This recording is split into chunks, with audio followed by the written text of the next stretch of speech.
performance. GSMR is very, very, very tolerant to relatively low performance too.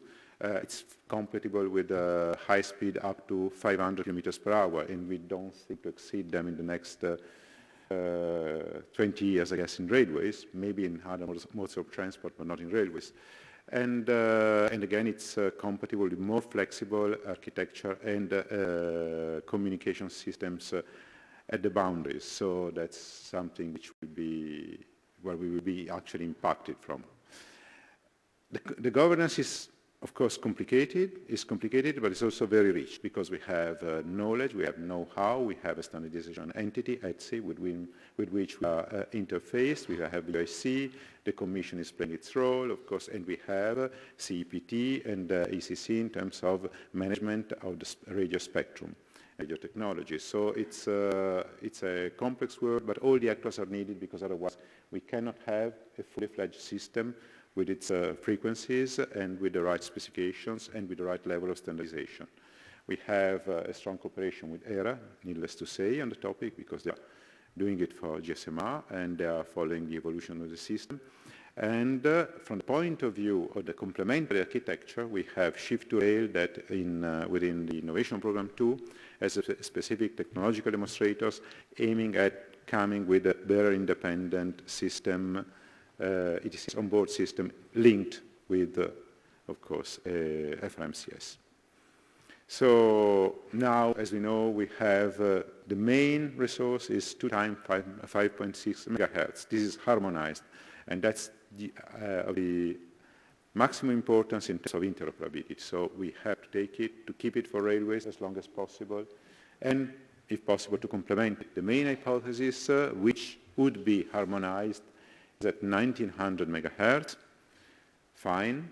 We have to take into account that we are not, as I was saying, we are not starting the exercise. We have a strong legacy, but we are more or less at 50% coverage, which means that we have to think for the railways of 2030 to have 100% coverage. We don't think of having one day railways without radio connections in 10, 20 years' time, for a variety of reasons, not only for ETCS, but it's highly unlikely that we can have run decently a train in this time horizon. So we have to consider the real economic impact of the frequency mix. These frequencies are not standard frequencies for mobile communication, and the more frequency we put at stake, in spite of the flexibility of 5G, the more complicated and bespoke element will be. So I think I have to run up. We have other hypotheses. One is apparently not on the table now, going on roaming on MNO, but it might be taken in the future. We have the cases of critical applications shared at a lower frequency in Finland, but that's something which has strong political implications, so there's no common agreement on these so far, which is partially a pity because there were already hypotheses at the beginning of 5G to have a lower frequency band, 700 megahertz, to be shared among critical applications thanks to principles such as network slicing and anyhow ensuring certain quality of service for mission critical in railways with a certain, of course, at least in mainlands. But this has very strong calls for political arbitration in each member state and most likely will not be available on time. So that's a major remark. But as I was saying on boundary conditions, we are not starting from zero. So we have equipped 50% of our network, Europewide, which is huge as a result, but we have the 50% to be done. We have to protect the trackside investments which have been done to perform at 900 megahertz. We have to ensure that ERTMS on board, equipped with baseline 3, can run unimpeded everywhere. We cannot have imposed, and we heard it this morning, another hurdle on railway undertakings which have faced the challenges of the investment of the migration to ERTMS. And at the same time, we must stay as close as possible. It won't be possible to stay 100% there with the commercial off-the-shelf products for 5G. We discussed yesterday, and it was clear that we need to do something different since the chipsets, but still we have to stem from the existing standards. And at the same time, since we are fitting a new radio, this might appear as a nightmare unless we have a specific place where to fit it. And that's where we are very grateful of the progress which are moving on the Telecom Onboard architecture group, because we need absolutely to have, in synergy with the wider vision for Cora, a specific place where to put FRMCS, both for new vehicles and for retrofitting of existing vehicles. In such a way, we don't prevent any future evolution, the long coexisting with GSMR, but also the after GSMR, and also potentially the rollout of other fallback systems. So that's quite interesting, and we will have ATO.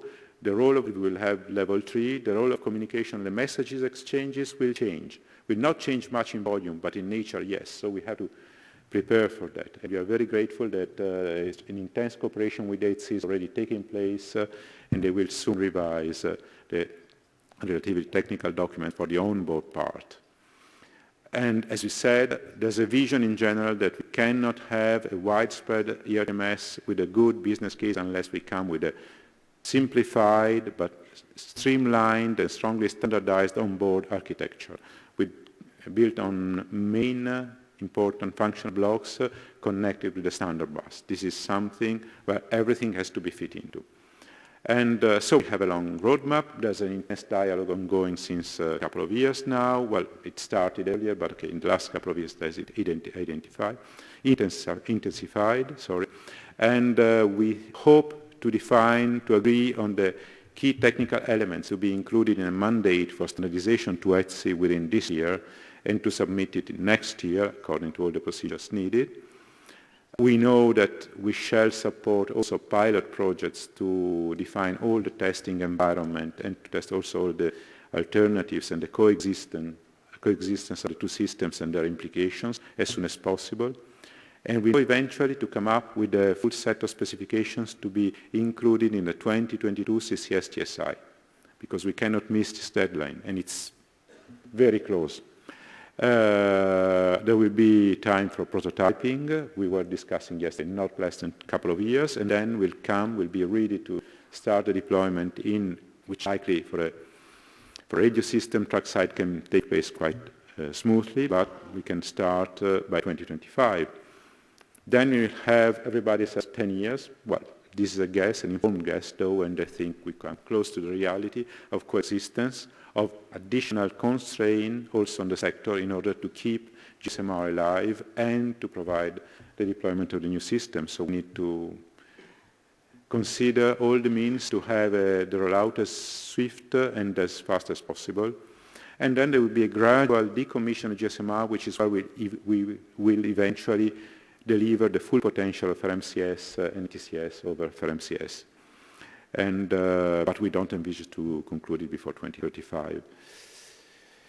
So these are, I've already spoken before about the main step forward, and together with the USC, and there we have worked hard on the mandate for ETSI in the coming months. We will consult all the member states anyhow in risk. There is constant fine-tuning risk in the radio spectrum committee, of course. There's another fine-tuning, and we will consult all the internal commission services in order to come with an agreed solution in all the details. And then we will have to start the actual work on the ground, starting from the suppliers and reaching eventually infrastructure manager and railway undertakings in 2025 for the rollout. So I think it's a very challenging time ahead, and good luck to all of us. Thank you.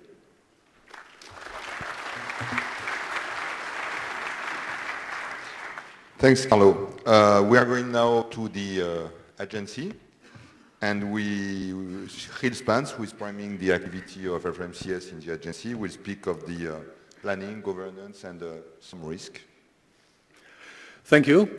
First of all, I'd like to thank the Commission very much for presenting their vision, because I'm very happy to read and to see, and all of you can confirm, that the vision of the Commission is reflecting the vision of the railway sector, of the manufacturers, of the supply industry, of ETSI and so on. So there is a lot of commitment towards the next generation. It's just a matter of details we have to do now. And there, just forgive me, Carlo, I have to make a small correction to what you presented. In a red box, you presented the full specifications to be covered in the TSI 22. Well, it's a bit too optimistic. I would like to say let's have at least a minimum set of specifications which are relevant for interoperability. That will already be a beautiful task. Thank you, Phil. I will give you the real thank you. Okay, thanks. So what does our Evolution Radio Evora project has into? Well, it's quite simple. We are preparing, together with everybody else, the main documents which are related and main Annex A documents, so to say, and maybe also some parts of the main text in the TSI 2022. That means that we have to cooperate with everyone, but we have to focus. So that means that the main objective of this project is indeed, can we allow, by means of the TSI 2022, a new radio technology in addition to GSMAR, not replacing GSMAR, that will be after the migration, but in cooperation with GSMAR. And of course, this whole migration has to be as smooth as possible. So many of the activities currently, not only in the development of the interfaces and functions and so on, but also how to deal with the migration from ETCS over GSMAR to FRMCS is part of the overall discussion.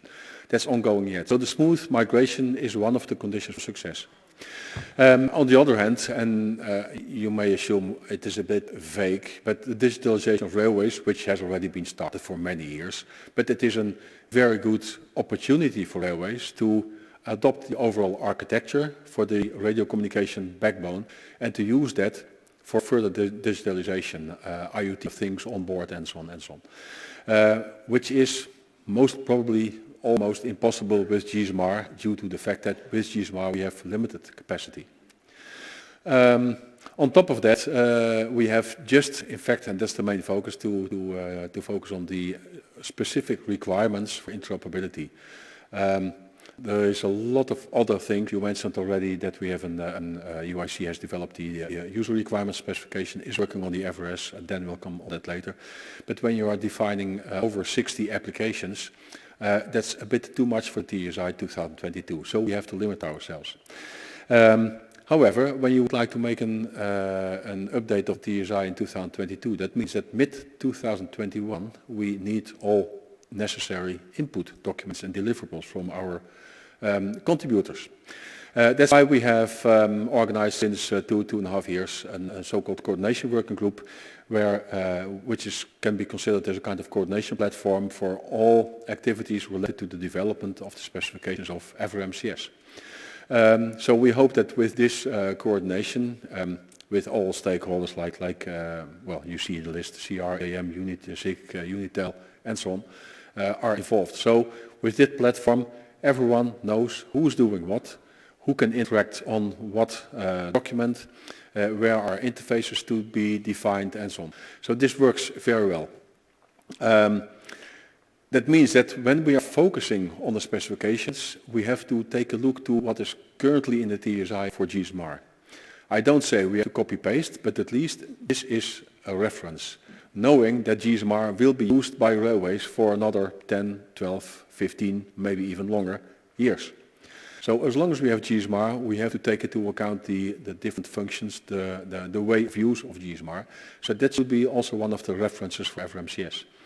And of course, as mentioned earlier, one of the main topics in this field and in this discussion forum in the conference, I think we have to really take care of what to do with ETCS and how to migrate ETCS in the most affordable, most safe and most optimal way. It is important in the TSI to not only to define a radio system with all kinds of servers and data applications and so on, because that's during development. During operation and certification, we have a vertical split, and that's between trackside and onboard. So that's why we have to be very consequent and precise in detailing the air interface. Not only the radio technology and the spectrum you mentioned, but also the protocols used for the different applications and so on.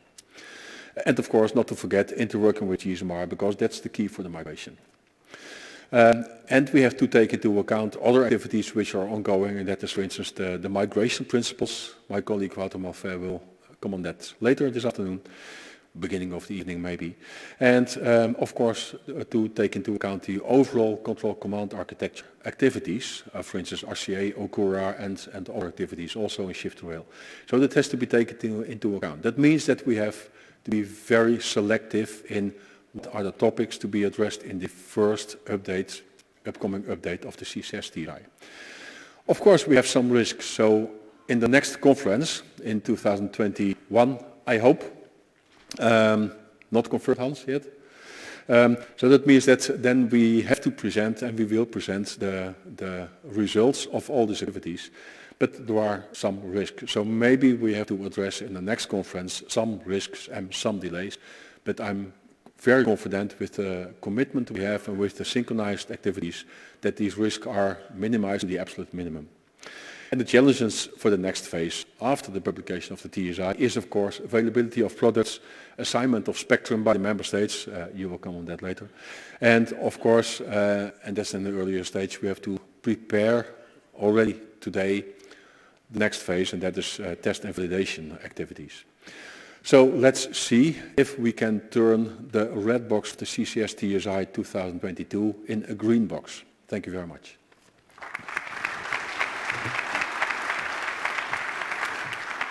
Thanks, Gil. So we go more in detail now on the FRMCS definition, specification, and standardization activities. And it will be Dan Mondok presenting that. He's the FRMCS leader in UIC. Hello, everybody.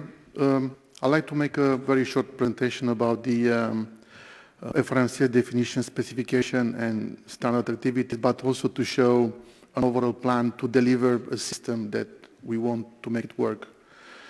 The project that I'm running in UIC is called the FRMCS, and the system took this name. The purpose is to provide the overall technical conditions for the GSMR successor.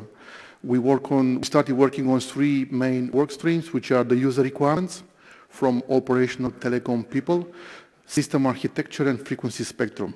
We aim to provide at minimum, but there will be more than that, an appropriate replacement for the IRINI FRS, the GSMR functional requirement specification, based on user requirement, investigate the new functionalities and add functionalities, make it technology independent, future-proof, and work on the application layer approach, and to enable interoperability. And then to provide an appropriate replacement for the FRS, the SRS, which is the system requirement specification, which will be based on 3GPP and ETSI specification, define the building blocks, the interfaces, and provide the communication service to the application layer. And the most important fact for us is to ensure interoperability. As the workflow, this is a picture which is a bit old. I spoke with Gil to make a better one. We try to show a flow of it, but the main purpose is not to speak on the flow, but to explain that FRMCS will be built on 3GPP. 3GPP are the guys defining your smartphones, defining the 5G standards to be able to have today beautiful thing that we use every day and more than that.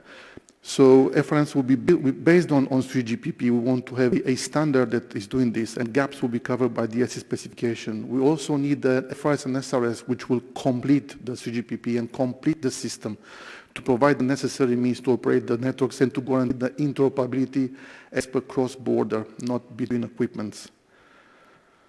I thought it's interesting to explain as short as possible, looking to the watch, the mechanism to take our user requirements and put them in the 3GPP standards. We're modifying the 3GPP standards for us. We're not modifying, we're adding our functionalities.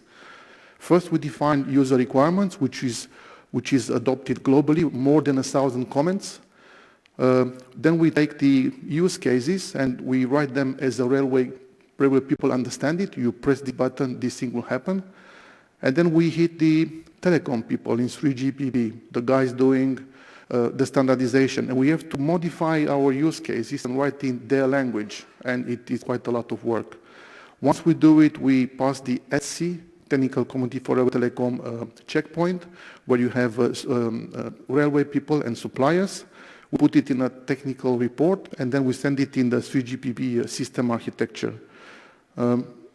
If you look today, we have all these features already in 3GPP, in 5G second and third edition. Today, 5G is the first edition. We speak about the 2 generation after.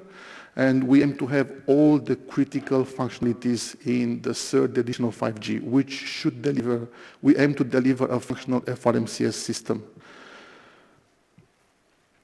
I'm not very good with this. This is a very busy slide, and I've been told about that, but I want to make it busy for purpose to show the complexity of delivering all the standardization, all the documentation needed. And you have on the right-hand side the deliverables.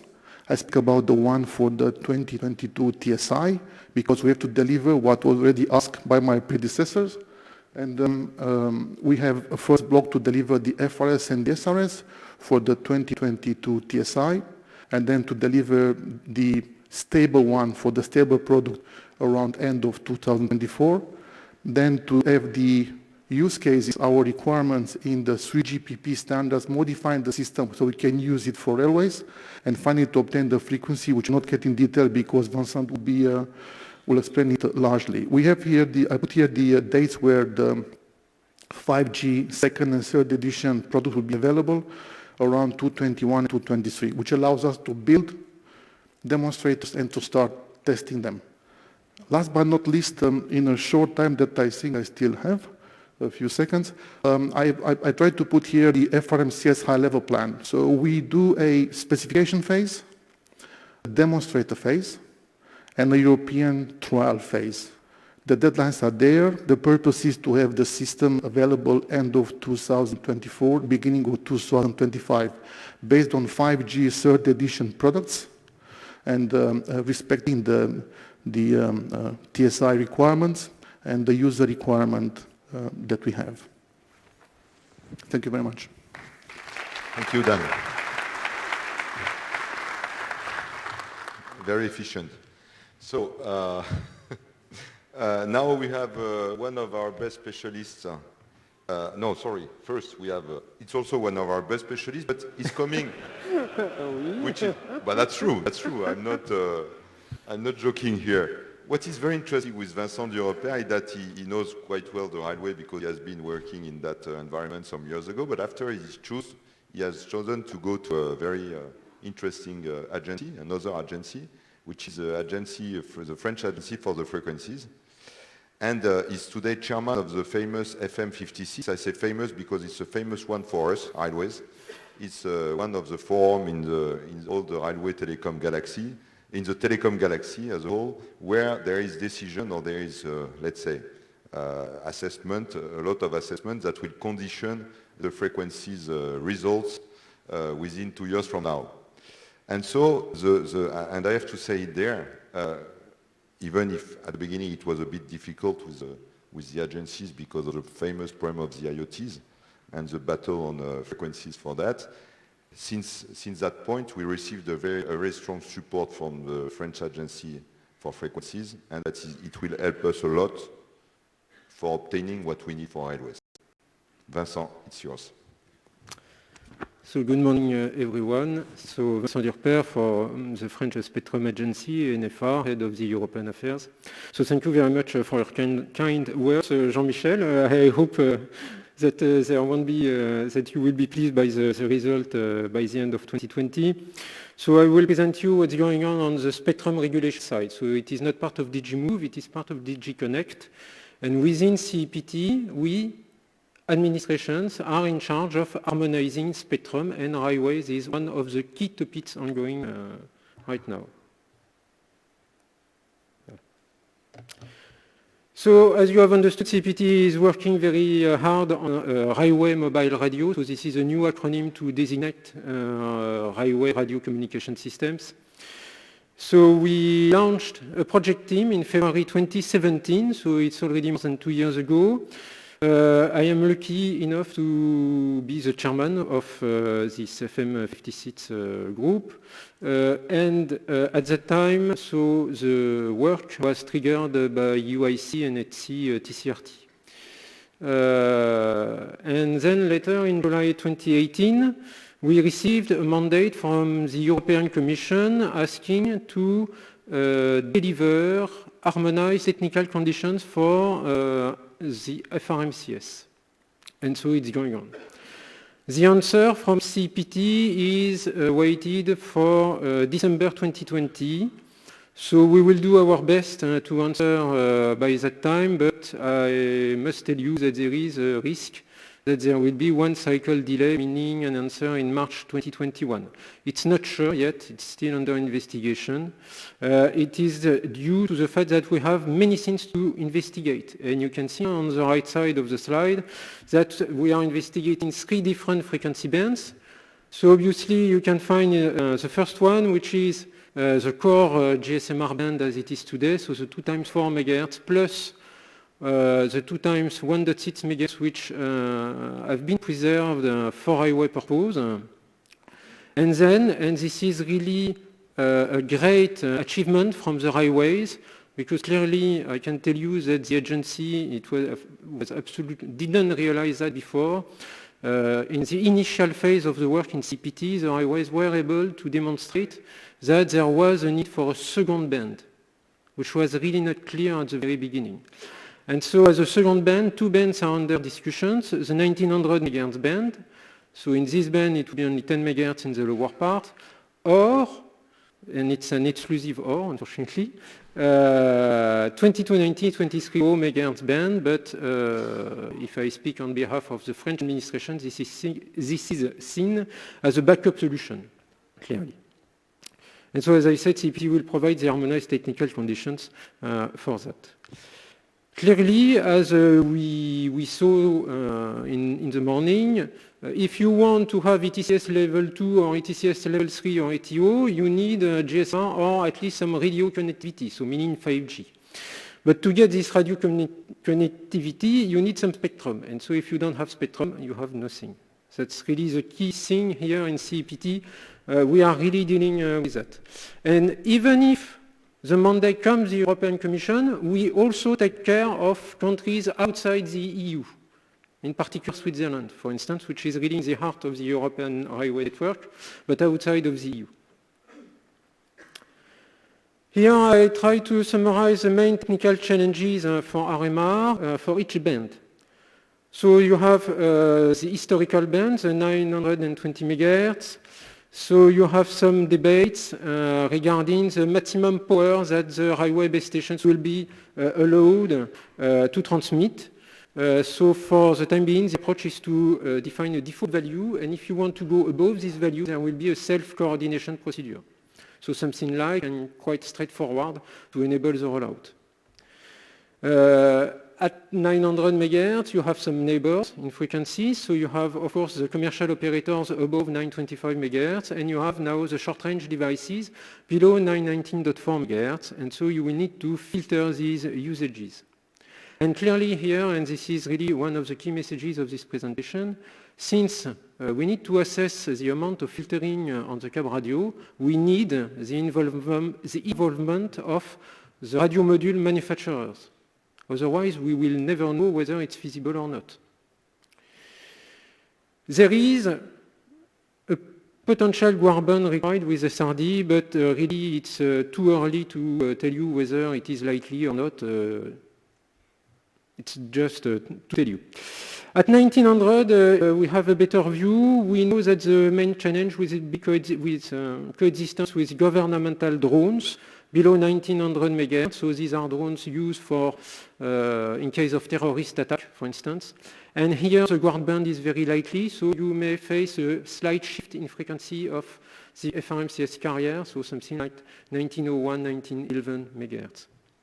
At 2 3, so here the situation is very not clear at all because the studies haven't started yet. We just know that the main challenges are related to video cameras on board helicopters, are related to military telemetry, and what is the impact of these systems on FRMCS, and this will be difficult to evaluate. You have also the feasibility of the high power web radio, which is really not granted in this band compared to the two others. My last slide, hopefully, for you. So what will be the spectrum for RMR? So from France point of view, it will be the 2 × 5 MHz at 900 MHz then. It will be 10 MHz somewhere in 1911 MHz. You will need, and this is really important, this is part of the radio regulation, you will have new harmonized standards for the cab radios in order to ensure the robustness with your neighbors, whatever the band you consider. And also another thing that we would like to stress is that because with the new CGPP generations, the life cycle of the telecom devices is becoming shorter and shorter, we expect as spectrum regulators that you will enter in a perpetual migration. I know it may not be very good news for you, but this is really what we believe. And to do so, to deal with that from a spectrum perspective, it means for you, you need to start with 5G and NR. Please do not start with LTE.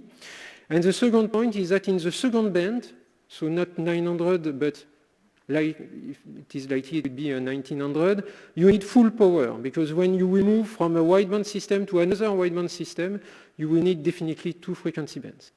The last point, but this is more future work, so you see as a regulator, I give you some homework to do.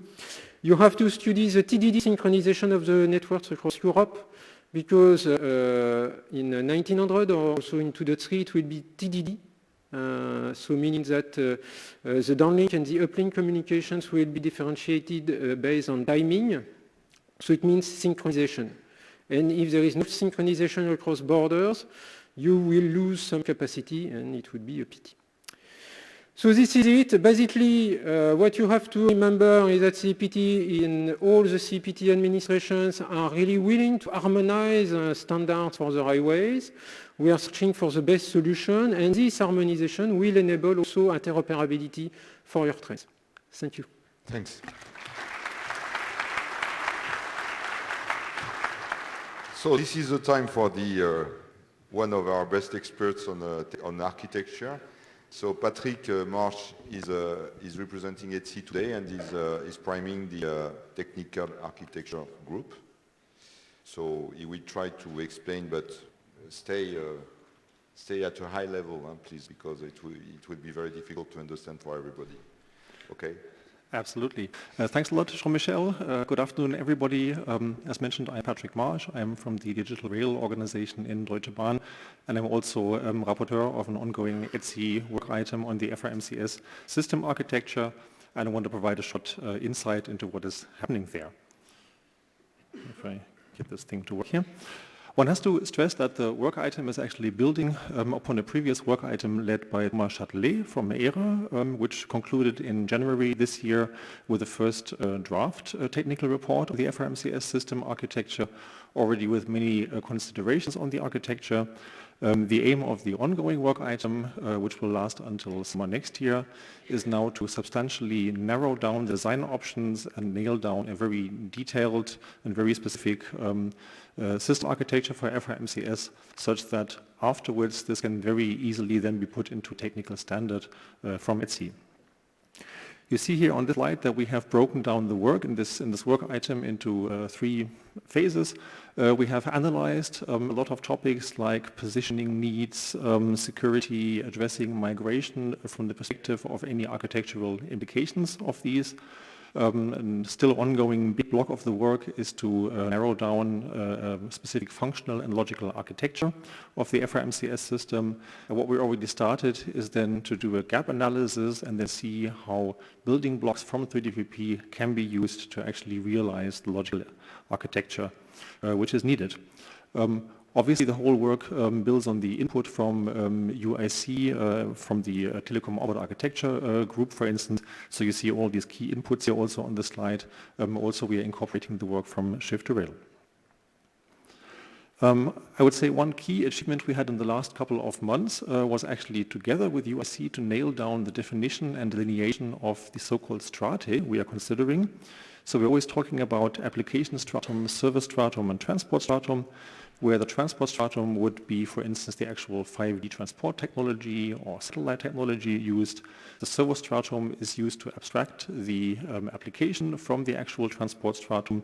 And then you have the application stratum, which would be applications like ETCS or cab radio or ATO, etc. Here on the slide, you see the current status of the work on the logical architecture. I will not go in details here, but you see we have a pretty good consensus now on the system boundaries, key interfaces, which we expect have to be specified. And the main discussions nowadays are centering on, as you see here on the left, we have the onboard side. So what would be in the so-called FRMCS onboard gateway? What is in the interface to the radio modules, etc. Needed. This is all ongoing work, but I think with quite a good progress recently. In the last months, we realized it's important for this architecture work to look into the exact scenarios in which FRMCS would be deployed. As an example, if you would have a constellation where a single railway infrastructure manager would operate an own FRMCS network based on one radio technology like 5G, that would actually be quite straightforward, quite simple to write down as a standard. It gets more complex if you consider a constellation where, for instance, you have a railway infrastructure manager operated network and a public network, for instance, as a fallback for instance, non-safety relevant applications where you wouldn't have multiple core networks, for instance, involved. Other scenarios considered would be border crossing scenarios where you have two networks of two different infrastructure managers involved and you need some form of service continuity. So ultimately we have currently nailed down 5 such scenarios, and we're doing the architecture work such that all these scenarios can be supported by the generic architecture which we are defining in the work item. As I mentioned earlier, after this stage of the work on logical architecture, then the plan is to see how this maps to specific 3GPP building blocks. An example is shown here on this slide. I wouldn't want to go into detail, but you can see again here we have the different strata, the application stratum, service stratum, transport stratum, the different logical entities like onboard gateway, and so on. And we see here then which exact technology building blocks from 3GPP would map there, which already standardized interfaces would then in the end constitute the interfaces we need for FRMCS. Here it's important to note that we will likely not end up with one technical realization of the FRMCS system, but because we explicitly want to allow for different radio solutions like 5G, satellite, etc., we will likely have multiple hypotheses of how you can use standardized technologies to fulfill the FRMCS needs. And in this context, of course, we then also look into any potential gaps which still need to be addressed in standardization bodies like 3GPP. So to conclude, I have here one slide with some points which are very important for the work in ETSI. Obviously, you've seen from the first slide that the input is quite important. In that respect, it is, of course, somewhat unfortunate that various activities in UIC and in ETSI are happening in parallel. So, for instance, the functional requirement specification in UIC is ongoing while we're already standardizing in ETSI. Here we're basically working in a kind of iterative mode between the two bodies to maximally move forward. Also, as I mentioned before, one challenge we are tackling is how to handle multi-transport domain scenarios. I mentioned this example of railway infrastructure manager operated network and network operator managed network. For that, we so far don't have very clear requirements on what will be needed in terms of how dynamic do you want to switch between different transport domains and so on. It's quite important for the work at ETSI to nail down the exact needs very quickly so we can move swiftly on the system design. Then obviously the output of the work is very relevant or very important to be moved quick into 3GPP for any standardization needs there.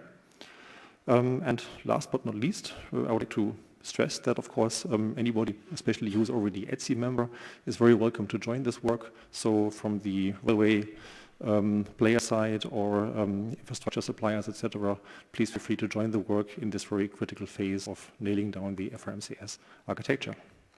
Thanks a lot. Thanks, Patrick. So it's time for looking a little bit more in detail at what Shift2Rail is working on. So it's about technology demonstrators applications for FRMCS. Thank you, Jean-Michel. I'm speaking on behalf of the Research and Innovation Project Shift2Rail, and they are specifically on behalf of the Adaptable Communication System. The sequence of speeches was perfect for me because it started with Commission and ERA, and then we got a view about FRMCS from specification, standardization, spectrum, architecture, and now we are getting into the implementation and integration part. Let me give you a brief overview about the status of the Adaptable Communication System project within Shift2Rail. The ACS, deprivation of it, is realized in commercial projects. You can see it on the top, X2Rail 1, X2Rail 3, and X2Rail 5. Currently, we are on X2Rail 3. On the left-hand side, I have listed the most important activities we are currently doing, especially also for this conference. We are doing some other stuff, but for this slot specifically, these are the most important ones. Development of prototypes and demonstrators are nearly finished. Demonstrators, the core of that. The lab test of prototypes have been started. Integration of prototypes have been started, and also the preparation of the technical demonstrator lab tests have been started. So we are on good track so far. X2Rail 5 is planned and foreseen then to be focused on the field tests. As you can see, you see prototypes and technical demonstrators. So the goal of this Shift2Rail project is to look at technical demonstrators for specific technology concepts, which then can feed the FRMCS specifications and which then can feed also standardization. To be a little bit more precise, which kind of deliverables do we have? What is the status of that? We have already achieved the user and system requirement spec and the system spec. Both are uploaded to the Shift2Rail web page. The link is shown below. You can easily retrieve that. Within X2Rail 3, we have 4 deliverables planned. The first one is the update of the prototype development report. This have to be done till end of November 2019. We have it done already. It's in the final review circle within our steering committee and technical management board. We have 3 additional deliverables: the technical demonstrator lab test report, also due 1 year later, also due in November, but 1 year later.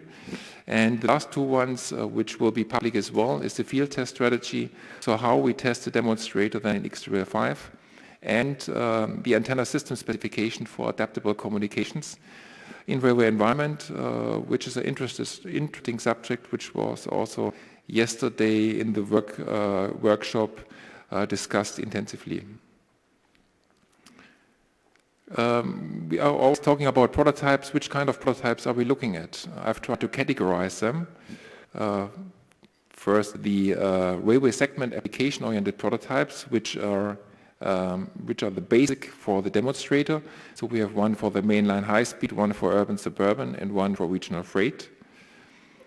We have another category, more technology-oriented, looking at software-defined radio, software-defined network prototypes, also dealing with SATCOM.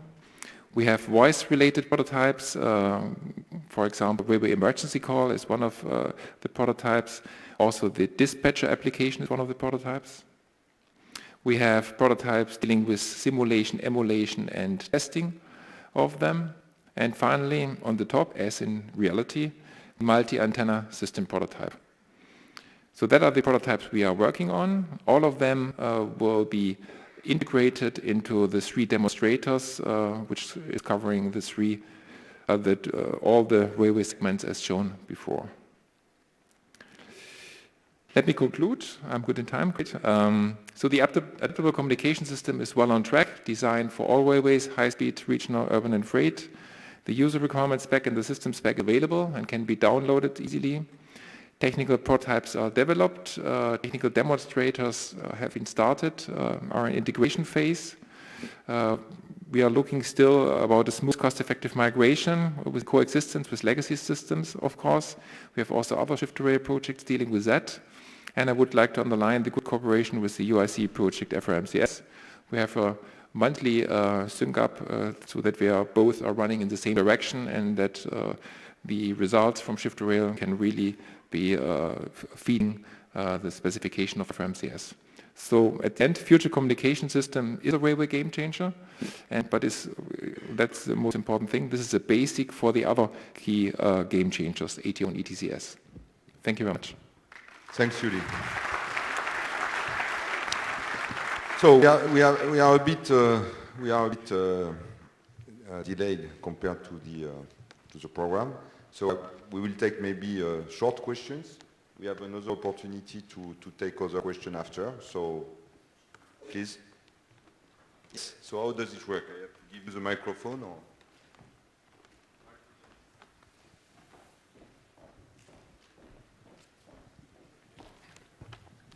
So short questions, short responses, please. Well, thank you for the opportunity. And for most sensitive subjects, we have just short time. So, Sidari Zerouki from SNTF Algeria. The question is, we've seen, and thanks to the panelists for the presentation they have go through, we've seen that as of today, all the networks are running on GSMR, right? And because of its obsolescence, it can come end of life by 2030. This is what have been shown and proved to us.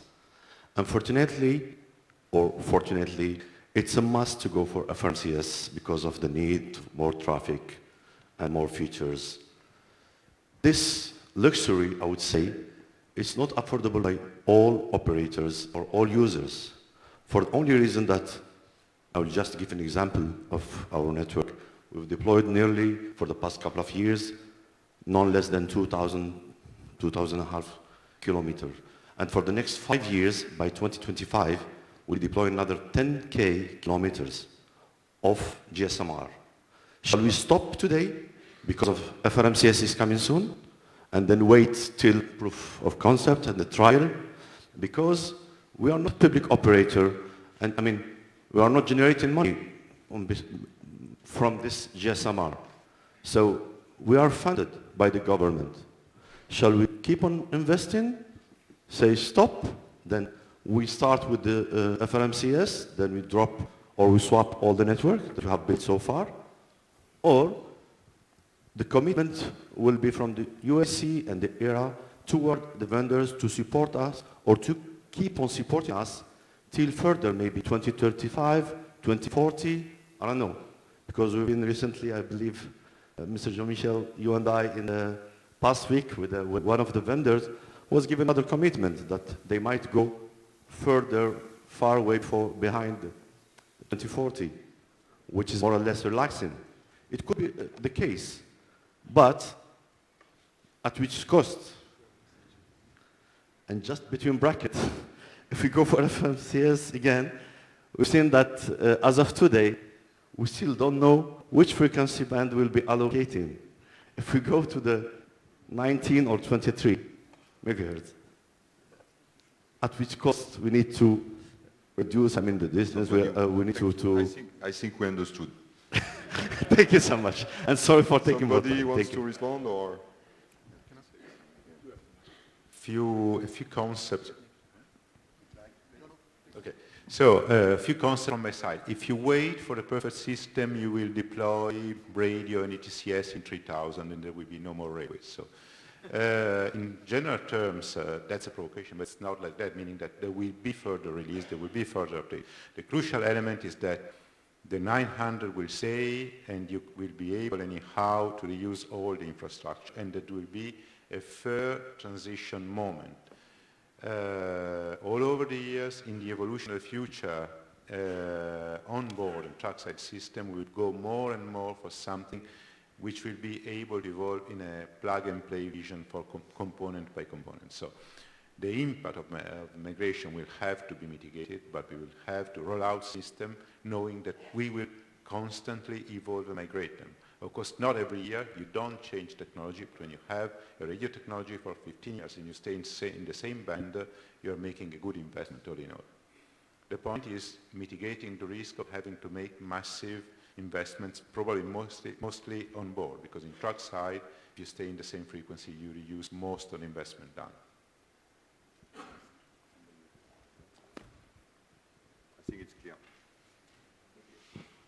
Other question?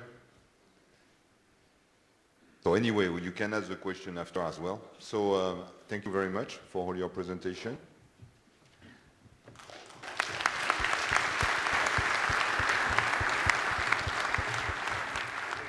And please, for the second right.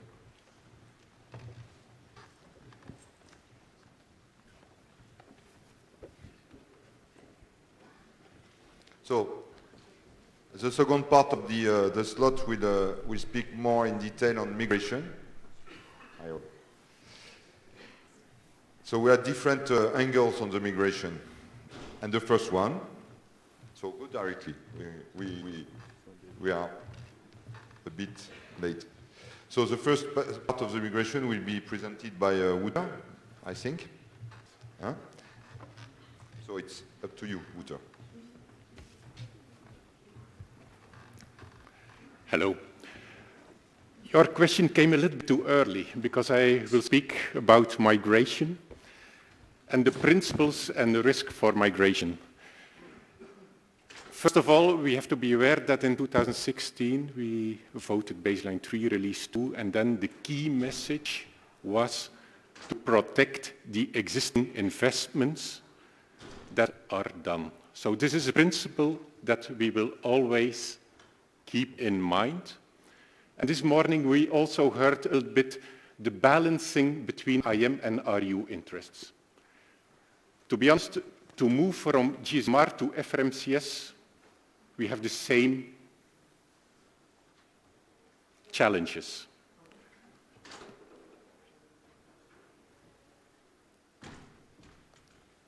I will try to go to the first slide. So as already shown on the video, we have a little bit a different investment scheme across Europe, but apparently also outside Europe. We have early GSMR investors, middle GSMR investors, and late in a, let's say, a window between 1919 until even today. And how do we deal with it for the migration? This we have to take into account. It was also shown on video. The indications we receive from infrastructure managers indicate that the first implementers want to start in 2025, and let's say most of the other IMs where there is less urgency, they plan today more or less around 2030 to start deploying FRMCS. So that's a little bit the status that we have today that we received from the implementations mainly based on the remaining lifetime of GSMR. I will present only 3 slides. First one is how does an infrastructure manager look to the migration? What are his economic interests? First of all, it was already said, there could be a potential need to enhance the traffic capacity, linked to ATO, etc. And he will, of course, what I said, consider what is the remaining life cycle costs of the existing system and his contractual situation with suppliers. And when he decides, oh, it's the right time to move to FRMCS, it's very important what Carlos said, he wants to remain as much as possible existing investments done at the track sites, the number of masts and the power supplies that are linked to the masts.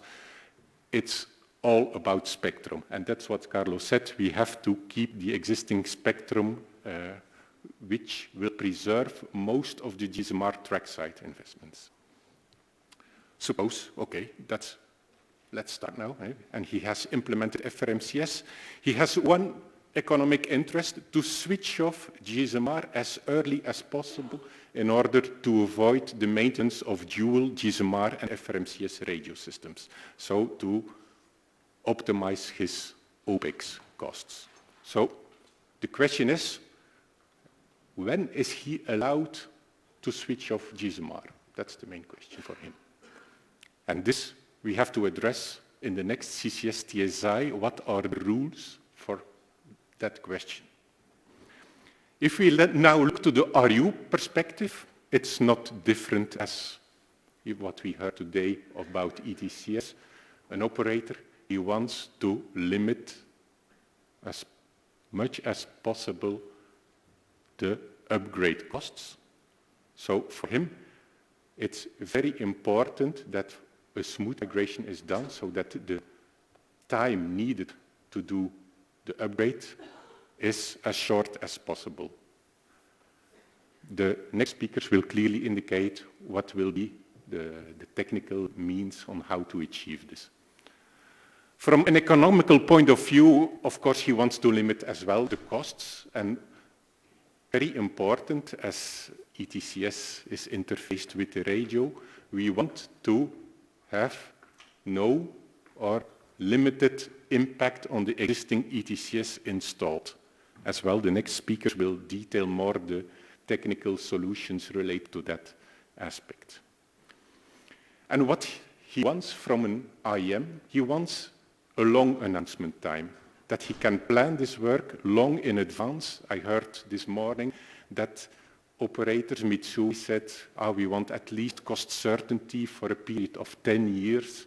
So how will we address this? So there is a potential contradictory economic interest between an infrastructure manager who wants, once he has invested in FRMCS, to switch off GSMR as quickly as possible, compared to the interest of the RU who wants a long announcement time and who wants his GSMR onboard investments to be as used to the absolute maximum. 2 years ago, we did already a preliminary assessment, because today, it's not the first network change that will happen with FRMCS. We analyzed how current national practices, how they deal today when there is a network change, how does it work, what are the compensation mechanisms to are used, what are the rules to be respected. If you look to the past, in the TSI CCS, we introduced a new baseline or release. We didn't manage really how to balance these interests. So for the next CCS TSI, we plan to have a more stronger rules, mainly saying for an IM, as we have different starting times for GSMR, we will not oblige any GSMR FRMCS trackside requirement from the beginning. We will ask, in order to balance IM and RU interests, to at least notify 5 years in advance when to an RU in order to be allowed to decommission GSMR. And what I want to say, we also have to look to this in a broader perspective, also related to the other game changers. So this migration framework must be coherent with all other TSIs and other game changers. So thank you. Thank you. So now we'll have Rob Dickman from representing the ERTMS user group and some, let's say, some technical condition for migration with a global view. Thank you, Jean-Michel. And with a lot of efficiency in terms of time. Okay. Good afternoon. I will tell you something about the conditions for migration from the user perspective. And in my case, the user is ETCS as user of the telecom system. But what I will tell you will apply equally in a similar way to the other user of the telecom system, which is the voice radio. Now back to ETCS. The first important requirement from our side regarding migration is that an onboard, which in the future will be fitted with the new FRMCS system, that the ETCS of that onboard shall still be able to work via the old GSMR or the GPRS system with existing trackside. This is nothing specific, it's the basic principle of backwards compatibility that we have defined since many years in the ERTMS environment. Vice versa, if we say for the trackside, because then we talk about the forwards compatibility, it's a different thing. For the onboard, it has to be implemented in the European specifications that will facilitate this. For the trackside, it's more an implementation thing. So it will depend a lot on the migration strategies that will exist in the different countries, whether you migrate first via the onboard or if you want to have already FRMCS in the trackside, while not all the onboards have already migrated. It will depend on that if you have to implement in the trackside in parallel the new FRMCS system and the old GSMR and or GPRS system. So there it's much more a migration strategy of the infra manager. The next thing is not so much on requirements, but on plans of the infra managers. We have heard it a little bit already before this afternoon. Today we have our GSMR implemented everywhere as the bearer for ETCS. And this information is coming from some infra managers, about 10 or something. They have provided some input for this. And then we see, it's a rough thing, that generally they intend to implement first GPRS until 2025. Of course, that is because today GPRS is there. And we know it was defined in the release 2, but only now the products are generally becoming available. So this is the first option for an infra manager to move to a packet-switched environment. And they certainly are planning to do so, as I say, until about 2025. And then we see that the switch over to FRMCS, the migration towards that, will come more around 2030, which is in principle in line with what you, I see, told already earlier today. And then what you see at the end of my slide is then, what about beyond FRMCS 2030? That seems to be very far in the future, but then I have to look back, because when we started to make, from the ETCS perspective, our requirements on the introduction of the new telecom system, the first requirement was it should be completely independent in terms of life cycle from the application, from ETCS. We do not want to repeat the situation that occurred some years ago when we introduced GPRS, that ETCS, today ETCS and the telecom is very much entangled between them. When we wanted to introduce GPRS, we had to modify substantially the ETCS specifications. And we said that should not be the case. There should not be telecom-specific things in ETCS. These applications should have their own life cycles. It should be possible to update one if there is a need without touching the other. And that was our basic requirement from the beginning. But of course, it will be applicable only if we make changes afterwards, so not on the short term, but we will ensure that in the future we will have no problems anymore when telecom, which is progressing usually much faster than ETCS, that we need changes for that. We don't need to touch ETCS anymore.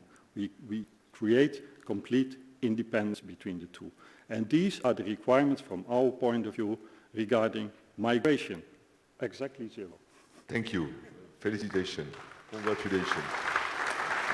So, very good point on migration, and Christian Henny, who is the chairman of the famous TOBA group, Telecom Onboard Architecture, explain how we plan to have this, let's call it easy migration. I don't know if it is a good word, but... Thank you, and good afternoon to everyone. So I will cover in my presentation two topics. One is give a little bit of an introduction on the onboard architecture we are currently working on in the TOBA, the Telecom Onboard Architecture Working Group. So what is all about, what are the key design requirements, and then I will give some more insight into now how to migrate to this new architecture and also how to ensure backwards compatibility with GSMR.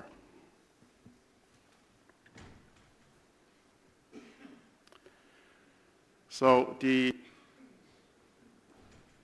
key design paradigms for the future FRMCS onboard system is, first of all, and I'm happy to hear that also from Rob, to have a decoupling of applications and transport so that the applications are completely agnostic of the underlying radio access technology. So what that means that we need to have a standardized interface between the onboard system and the applications. So that is indicated as the OBAPP interface on that figure to the left. So with first step, I think we already achieve an important step to separate the application from the communication life cycles. And then another thing is to have a gateway function, and underneath that to have a number of different radios. So in case the radio technology evolve, so we have 5G as a first FRMCS technology, but then maybe later we'll for sure have 6G coming up. You could simply add an additional radio, remove another one, and the application does not notice. So we keep that interface towards the application stable. So with this we cover a lot of more freedom and flexibility for upgradability. And also with the gateway function we can achieve a more efficient use of the actual radio resources, and eventually also have a positive impact on the number of antennas actually used on board of the train, as with today's deployments each and every system on the train has its own modem and its own antennas. Last but not least, we also think about the operation and maintenance. So I think in a modern system it should be possible to access it remotely to do some maintenance tasks, maybe even software upgrades in a controlled way, of course. Now, if we look at this, the question is now how to migrate our existing ETCS on board, for example, or the cab radios towards this new architecture, and also how to ensure backwards compatibility. Now, this is going to be a trade-off between investment protection, we heard a lot about it, and compliance with the new architecture, and also time to market. The TOBA Group has worked on a document describing 4 different variants of how this migration could be done, and just picked out 2 examples which are mostly referred to in the discussions. On the right-hand side there is what we call the variant 3. So we leave the GSMR part in the ETCS completely untouched, and a new interface would be added to the ETCS onboard unit to be able to directly interface with the FRMCS onboard system. So the benefit of that approach is there is no protocol adapters and things like that needed. You get full feature set of the FRMCS onboard system. On the other hand, of course, it doesn't fulfill that requirement not to touch existing baseline 3 installation, since a new interface has to be added.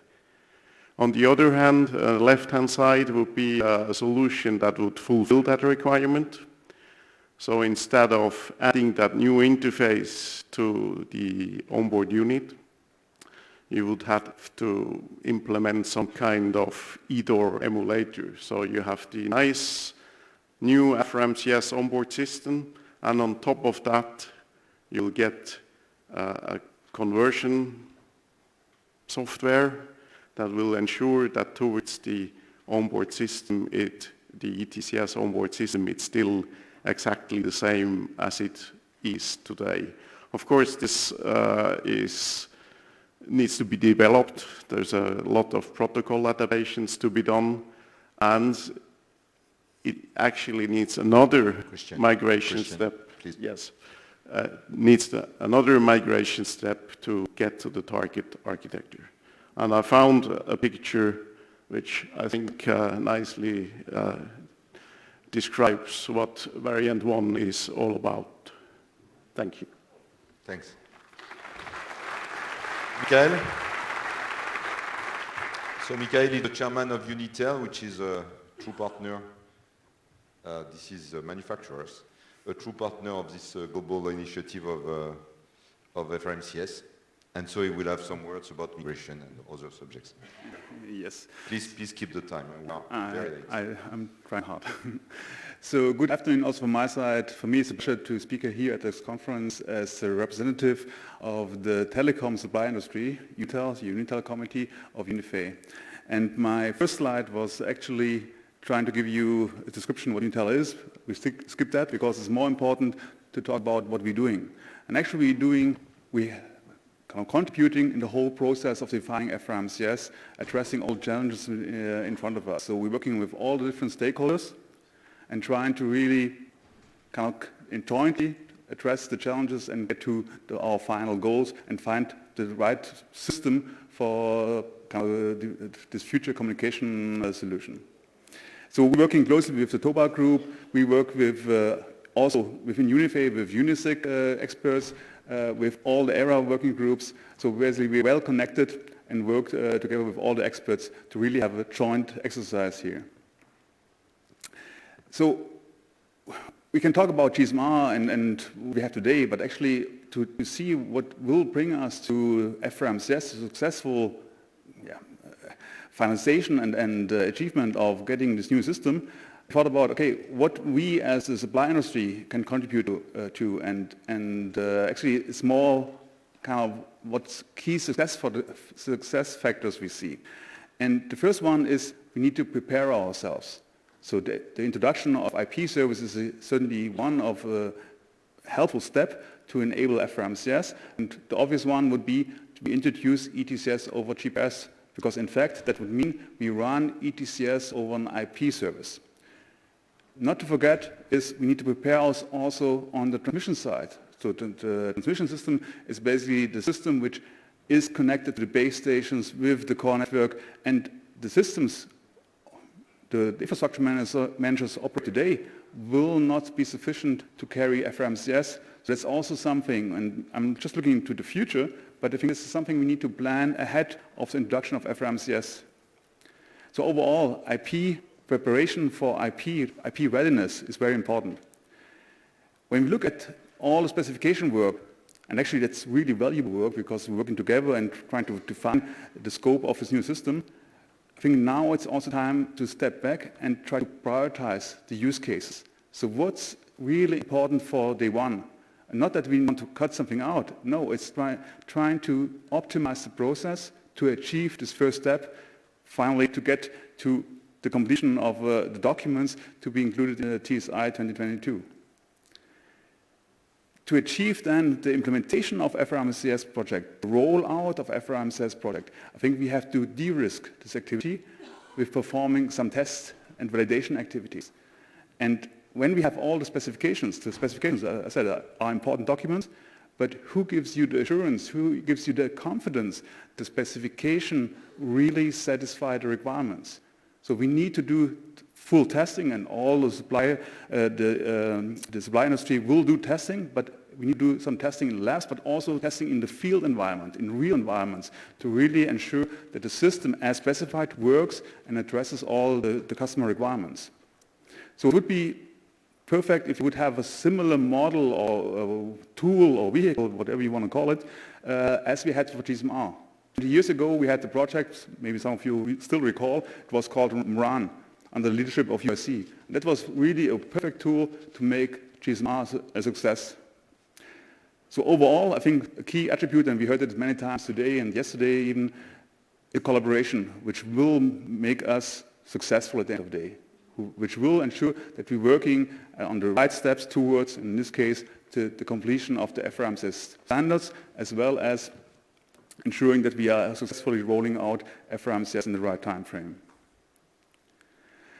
So from a supply industry perspective, we are certainly part of this whole activity, and we will do what we can to help you and help the whole industry to make FRMCS, and especially the migration towards FRMCS, a success story. So we will provide the different elements necessary, and we will, because we have the knowledge of the existing GSMR system, and we know how the new systems should work and how they will react in reality, we will just need to build that bridge between today and the future, between GSMR today and FRMCS in the future.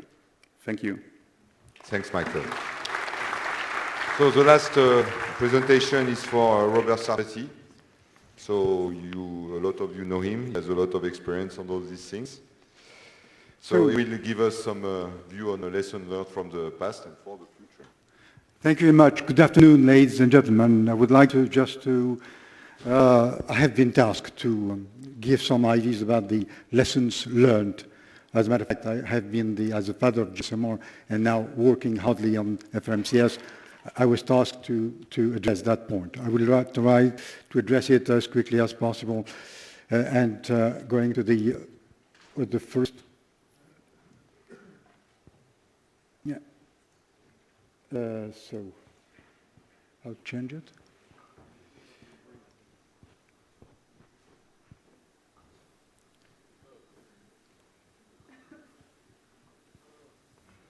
Oh, okay, go. Yes, thank you very much. So I would like to say, everything need to be based on railway needs and not based on any technology change or nice to have things. So what are these needs? Twofold. One on the aspect of the support of operational needs for railways, and the second of the requirement from railway undertaking, and we have to take that into account as much as we can all the time. The lesson I learned is that in order to get a system which works and which is worldwide and is to support international standards. What I mean by that? The unified system with multi-service, performing and reliable, as it was for GSMR, and it will be the case for FMCS, as indicated by most of the presentation which we had before. Of course, they support all the technology, the evolution, the ready for rail digitalization, that's one of the key words, allows cross-border interoperability, it's a must in our world, and the ability to become a worldwide rail standard as for GSMR. And based on 3GPP, which is the standard organization which allows us to have a standard which is accepted and supported by industry and worldwide.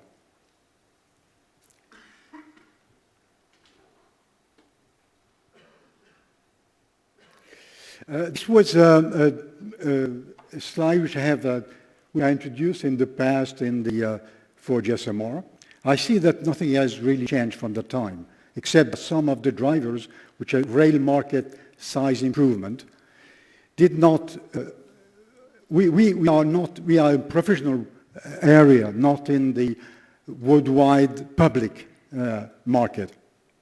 So we need definitely that this size increase, and that's why we, as FMCS, think that also we can support not only, and that was said before, not only the railway long distance and high speed, but also regional, local, and even the urban rail. Cost reduction. Everything, we say that this is also the case, how to get something, equipment, standard, and which, of course, could allow a cost reduction. That's also the case today. And value added, FMCS definitely is the right answer to what we think has added value. GSMR was already a huge improvement from analog to a digital system, but we are going further with the FMCS. So what FMCS scope is to provide improved technical conditions while answering expectations from the operational railway needs. Okay, I just try.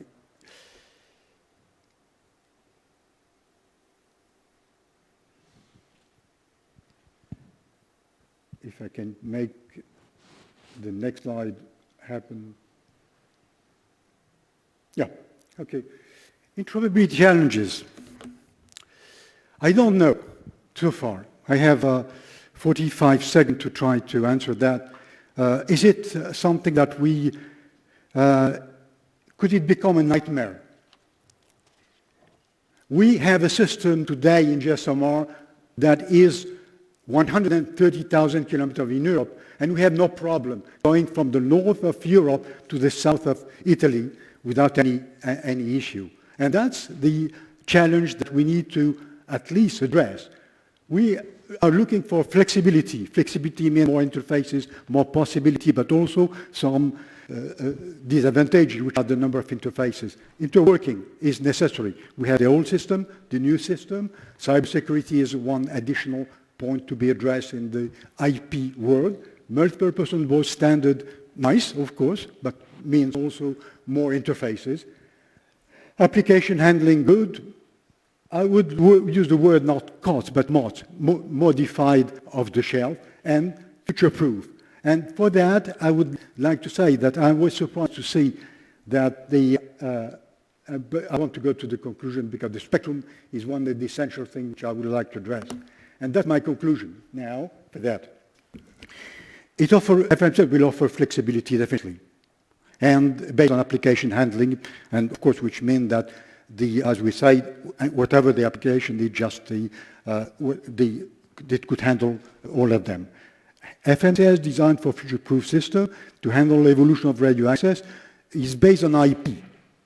We don't know any new interface which will come after IP. Nobody can answer the question, and we don't have in the near future or even the long future any answer for that.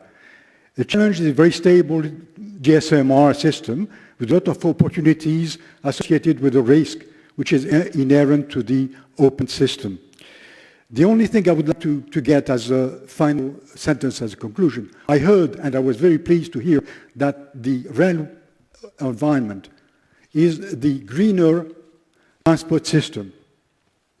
But I see that this famous greener system deserves a very few support to get the frequency which are essential for it, not only from the Commission, but also for the Member States.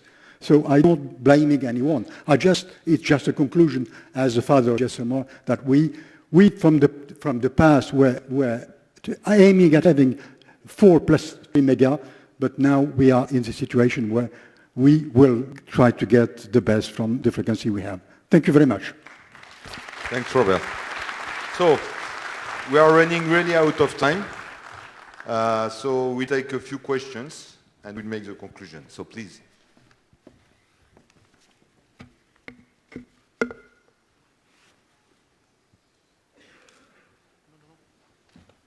So it was complete. It was very... Here? Or you want Thank you. Szilard Nakatsas from Siemens Mobility Mobile Comms. My question is, GSMR obviously was created 25 years ago. The main goal was to create a unified system. Very successful, job done. However, some lines and some member states still operate their legacy analog system. And probably they will skip the migration to GSMR. Probably they never planned it. Do you think they will have the proper incentive to fully migrate to FRMCS?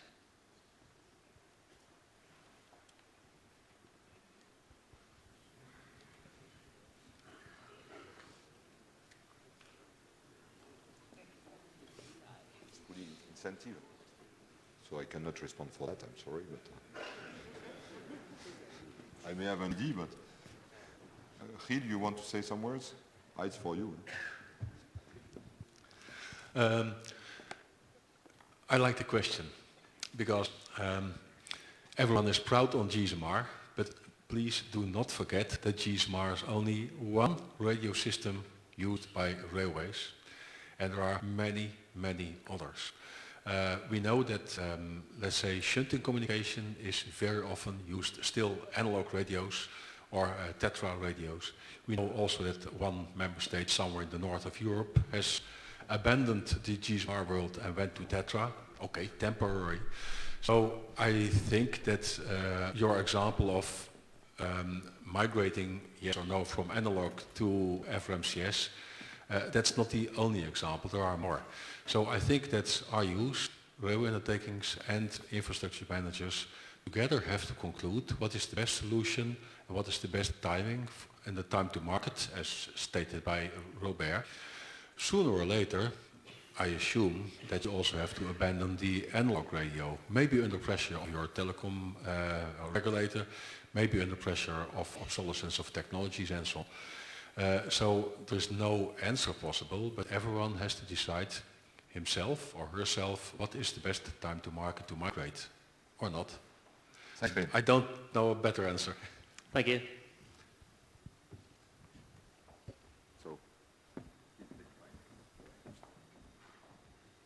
Thank you. My question is related to the planning. We hear that there is precondition to have like 5-year notice, pre-notice, so that the track site would make it mandatory for the onboard suppliers to upgrade to the new technology. So if we would consider that the TSI would be only released in 2022, and usually it would take, in average, for the operators, etc., at least 2-3 years to implement the technology. And if we would consider that the GSMR would become obsolete in 2030, how is it possible to have the 5-year notice possible? Gil, I think it's also for you. Or? So the purpose is that an IM notifies 5 years in advance, but indeed the start date when he can notify is only when the products can be tendered by the operators to the suppliers, so that they have a time frame of 5 years. Suppose we saw the first indications that the first implementers will move to FRMCS in 2025. This means that they have to maintain both the GSMR and the FRMCS during a certain period in order to give 5 years for the operators. The obsolescence that you say 2030, indeed, if everybody should start in 2025, then they will end up in 2030. But this is not the case. We receive from IMs that most probably they will start later, around 2030. But this doesn't mean that they can announce in 2025, when products are available, that they will start implementing in 2030. So the importance for an operator is not the exact start dates of the track site, it's when he decommissions.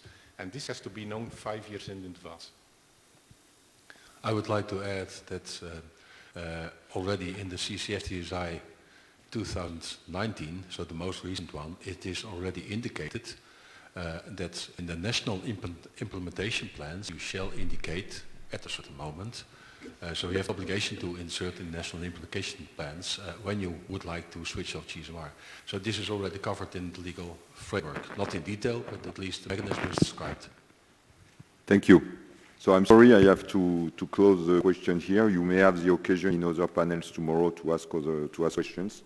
Because really we are late. So very quick conclusion with very quick messages.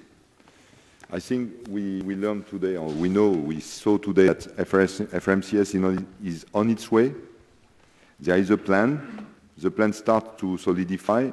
There are some, let's say, concrete things happening today. It's not anymore a concept, but it's becoming a reality. So we are speaking of migration, this sort of thing. So it's no more a phantasma or something like that. It's coming. The second thing, which is very important, and it was said by a lot of people on different angles, there is a strong collaboration in the sector for this, and this is why we are progressing. This is really why we are progressing, and we are optimistic on the result. So it's about, I would speak of my organization first. It's not very polite, but UIC, but it's also about ERA, it's about Commission, it's about ETSI, it's about shift to rail, it's about manufacturers, which are completely embedded in the process. So, and really, I think we are speaking the same language, which is very important. I would just like to give you some information on a very important next step, because nothing can be done, should it be in TSI or should it be in real fields for first operation in 2025 without testing the products. So we have in mind, and you see it in the plan, that we have in mind to have a test plan in two parts. A first plan which will be test lab, and the second part which will be field trials, corridors trials, let's call it that way.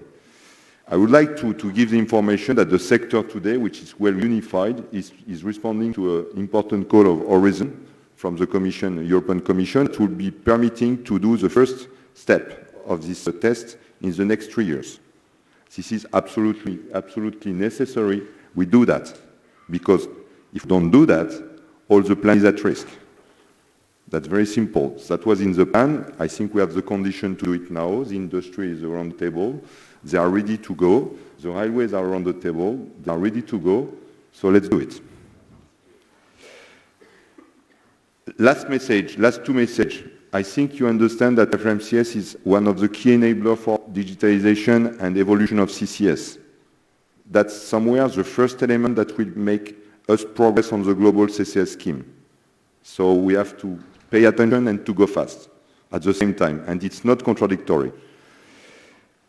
And we all understand that FRMCS will be a sort of unique layer for a lot of operational communication. It's the one you know today, GSMR, ERTMS, functions, but there is a lot to come. Some we know, like ATO, some other we start to know, like TCMS, some other we think of them, it's IoTs and SRDs application, but we have to prepare a system that will be open for even application we don't imagine today, because that is for the next 30 years, at least. Thank you very much.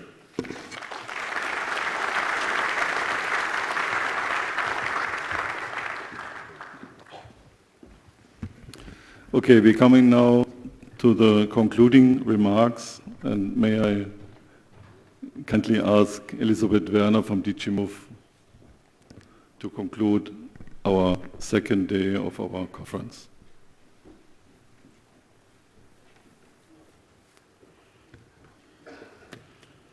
Thank you.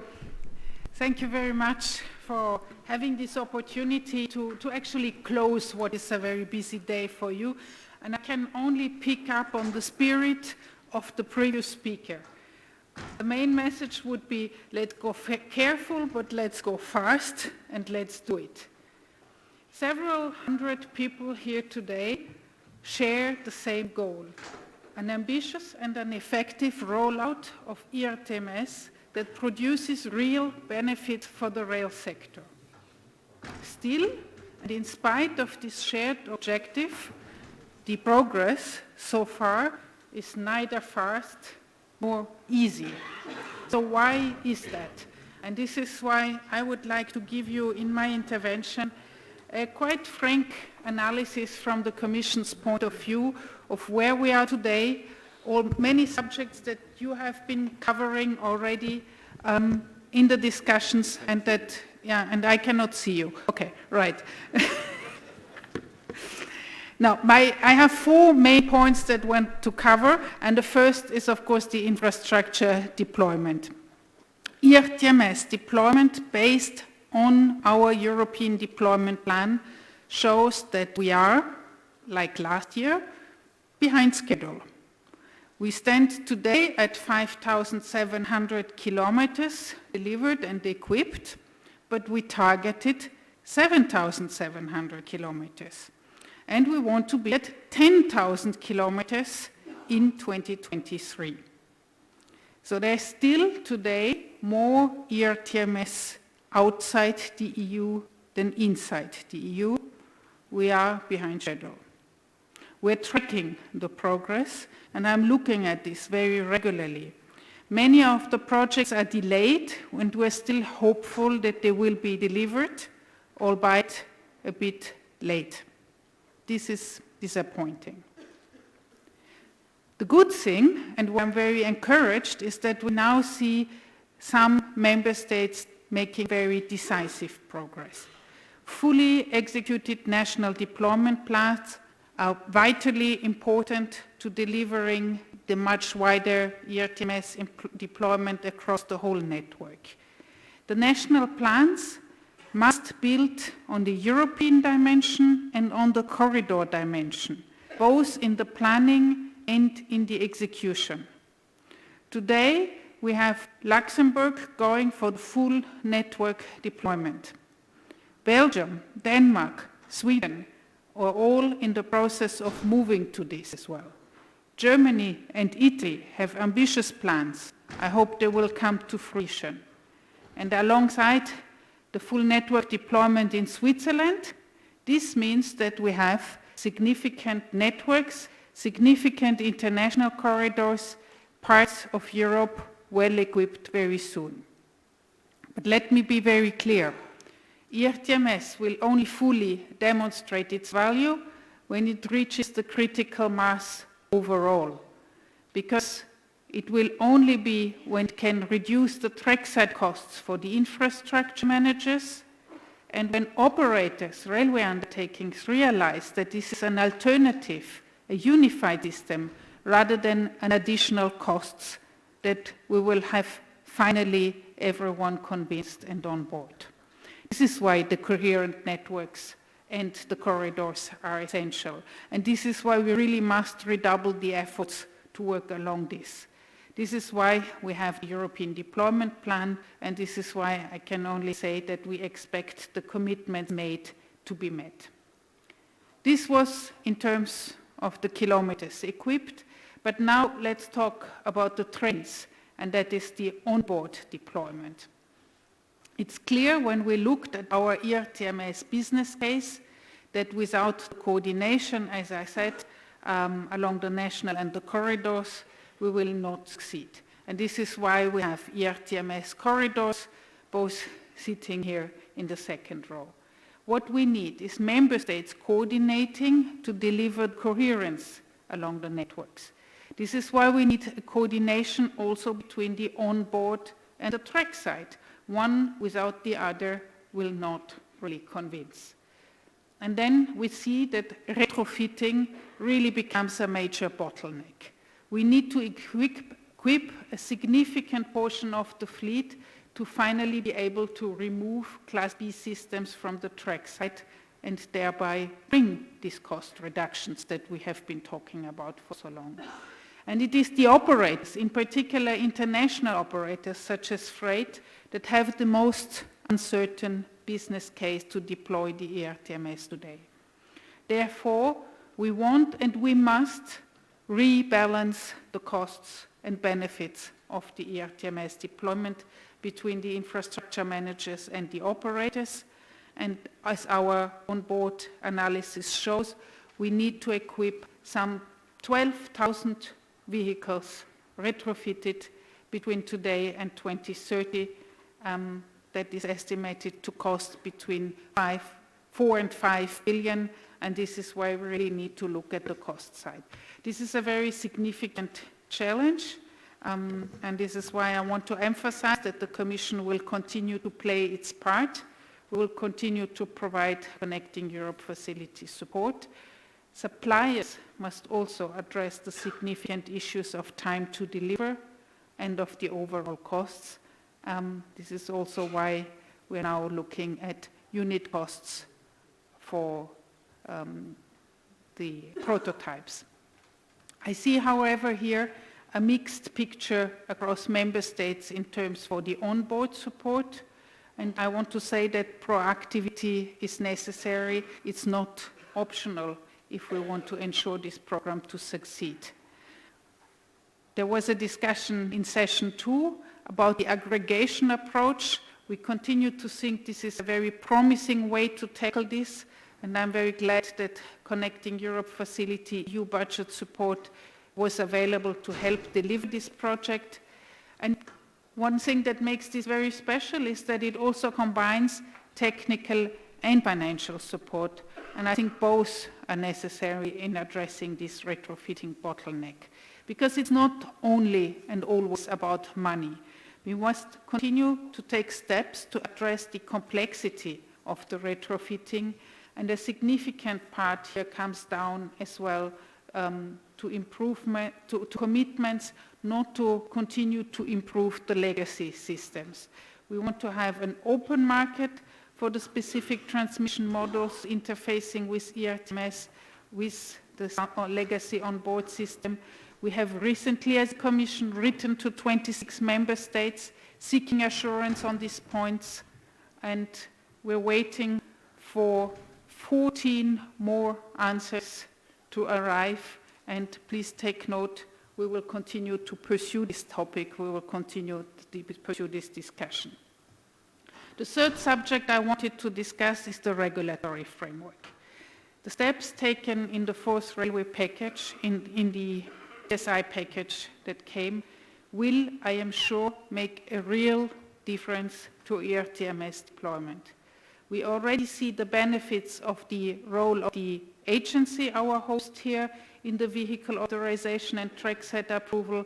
In terms of ensuring interoperable deployment, this is a big step forward. The ETCS and radio system compatibility process will make the testing and the validation process more efficient, and the revision to the onboard change process is a first step to a more adaptable onboard system, allowing certain changes to happen without going for reauthorization. I'm keen to see their impact, so please, project very welcome. We want to translate this possibility into a practical reality. Of course, I cannot go without mentioning the significant reduction in the national rules. This is, of course, very good news. We must, however, not stop here. We must now also tackle constructively remaining difficult rules. And as I was highlighting already, and I think others have discussed this afternoon, these rules continue to be a significant barrier. Tomorrow, we will discuss more fully the next steps. The next steps shouldn't scare anyone, but there will be another revision of the TSIs in 2022 to deliver on the game changers, so that we can really fully benefit from the digitalization and go the way to the automation. We'll also look to provide the necessary standardization to deliver a more adaptable and more modular onboard architecture, preserving the investments that are being done, the interoperability in space and in time, as Mr. Doppelbauer calls them. Fourth, the financing and the funding. I have mentioned it before, but it is really very important, I know, as an enabling framework. Only today, the Commission published a new call from Connecting Europe facility, 50 million euro available for ERTMS.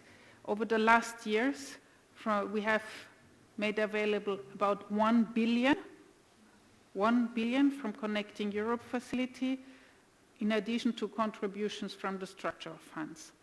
We have now also set up the CEF blending facility, 100 million for ERTMS, and as I said, fixed contributions to reduce the administrative burdens. We do, however, continue to see as well problems with the absorption of some of the funds being available. There are delays, and this is a concern, and that's why I would also like to invite you to contact us if you detect any systematic issues with projects that are being tendered. Fifth and final, to link to the previous discussion, the future radio system. The current GSMR is a pillar of the ERTMS. It has played a key role, and it still plays a key role. It's deployed, as was already said, over more than 140,000 kilometers of tracks in Europe alone, even more globally, but it will become obsolete. It will become obsolete, and that's why we need the future radio system. And we shouldn't see that only as a difficulty to manage.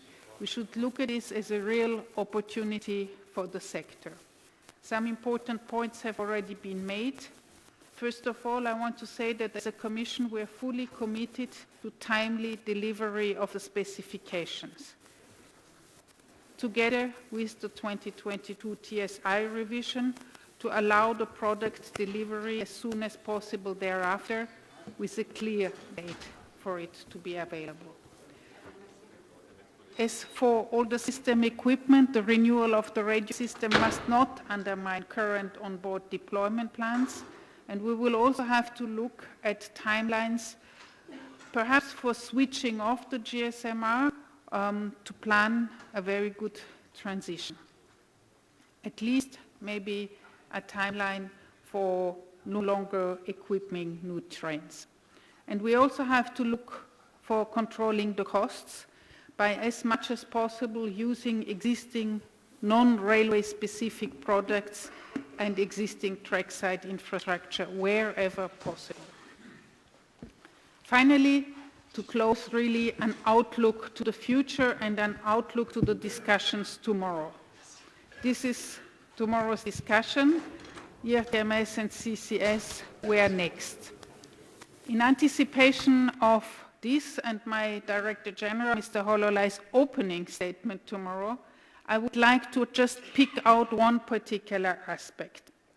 And that is that many of the issues and complexities that we have seen with ERTMS, they're linked to the very lengthy transition. That's why we have these differing operational and engineering rules between member states as an obstacle. That's why we have multiple onboard systems. That's why we have parallel running of trackside systems. That's why we have national system approaches continuing. But we are very clear that to really fully, finally benefit, we need to have a European system.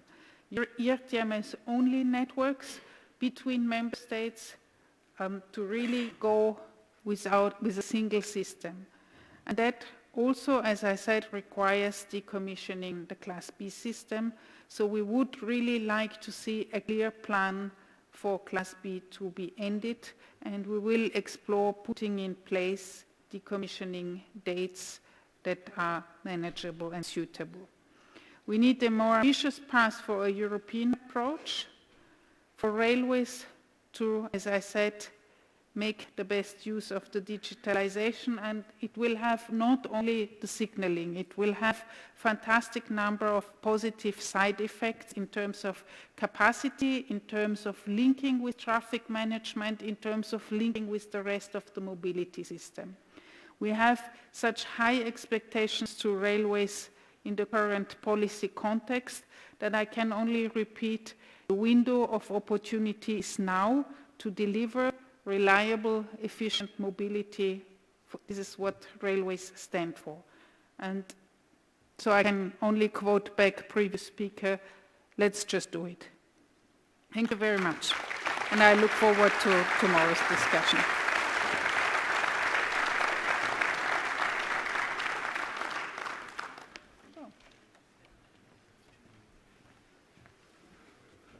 So thank you for this really comprehensive closing remarks. I think you have covered all the facets, what we have discussed today and what we face today, and also what we should do and face in the future. We are delayed, but I have to say we are perfect in time, because from 7 o'clock on, the networking, cocktail, dinner is opened downstairs. One last remark, from 9 o'clock on until 10 o'clock, there will be 6 bus trips from here to the center of Valenciennes. So in case you need to go back, please have a look, and when the buses are gone, the buses are gone. That's clear. Huh? And the bus will be, the bus stop, let me say, will be behind the building. It's not on the main entrance, it's on the other side of the building. So enjoy the cocktail, enjoy the networking. Thanks for staying till the end, and see you again tomorrow with fresh power.